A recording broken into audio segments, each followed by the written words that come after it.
nezuro pane nyaya yakaswera ichitenderera ichitemesa vanhu musoro panapa. Comment section kwa Advocate Nelson Chamisa kwanga kusiri kugarika nenyaya yekuti hanzi Zimbabwe shall be soon a country of a peaceful country chichi mastatement ava vanga vangonyora vava.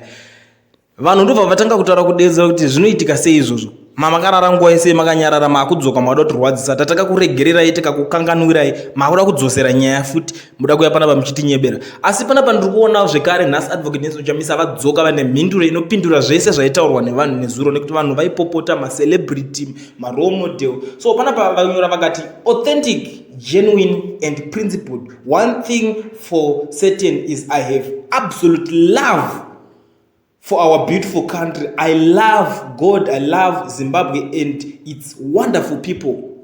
I'm principled, I'm tolerant, I'm a peace builder, I'm a nation builder, I'm a transformer, I'm a servant, I save. I'm a firm believer in real change. I'm a patriot, I'm not about titles, positions or trinkets. This is who I am. Thank you Zimbabwe for standing with me. I will never disappoint you. This is my commitment. God bless you abundantly. #one people.